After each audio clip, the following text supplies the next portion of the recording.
I'm beginning to think that the only reason Twitter exists right now is to antagonize blue check marks.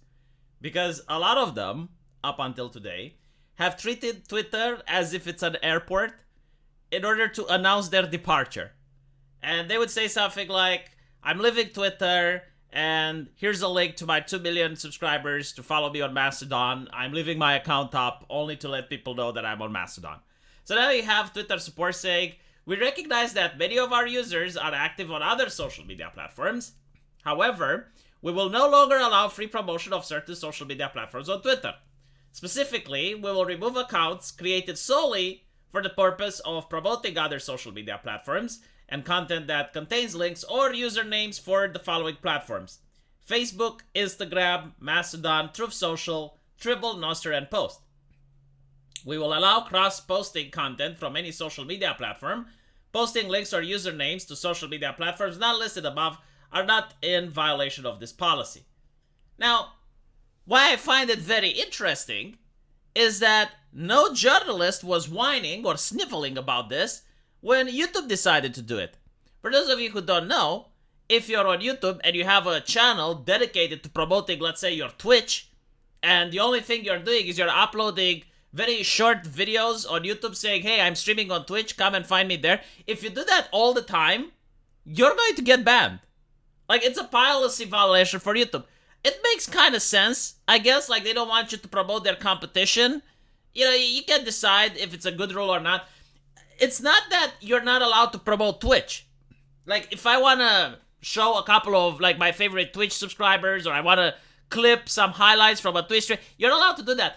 But if your entire channel is just dedicated to allowing people to know when you're streaming on Twitch, yeah, YouTube doesn't like that. Apparently, Twitter is doing the same. So, if you are on Twitter and you want to say, hey, I found this very interesting post on Mastodon, or I found a very interesting post on blah, you're allowed to do it, but if the sole purpose of your account is to just direct people there, well, now it's a policy violation. And, you know, you may agree or disagree whether you think this is okay or not, but what is interesting is that, again, the journalists weren't complaining when it was happening to other people.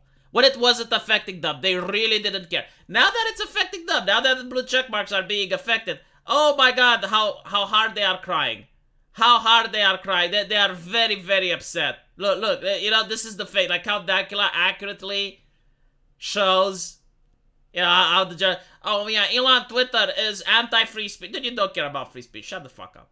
You know, like, but the thing is, I find it very interesting, the mindset of these corporate journalists, right? It's kind of similar to a sociopath. Like, a sociopath doesn't care when bad things happen to other people. Like, he genuinely doesn't flinch. Sometimes he can even help that bad thing happen to other people. When bad things happen to them, oh, then they care. Like, when it affects them. This is why I believe more important than free speech is that everyone should be held by the same rules and by the same standards. Because if everyone is held by the same rules and the same standards, when you have a rule that people do not like, then people join together and they are against the rule. But if you have a two-rule system where it benefits one people, then the group of people who benefit, they're going to advocate for the most draconic, tyrannical rules, sometimes purely out of spite and sadism, because they like to see others suffering, right? But now that it's happening to them, oh, they don't like it. And what's also very interesting about this is notice how the Twitter files barely got any coverage on the mainstream media, like almost not at all. So you have government agents working hand in hand with Twitter in order to censor people. That was no problem. Like, that was fine.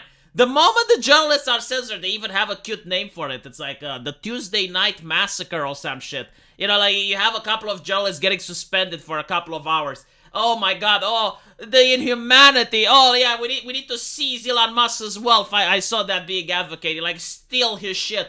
Steal his shit because he's batting us. Oh god.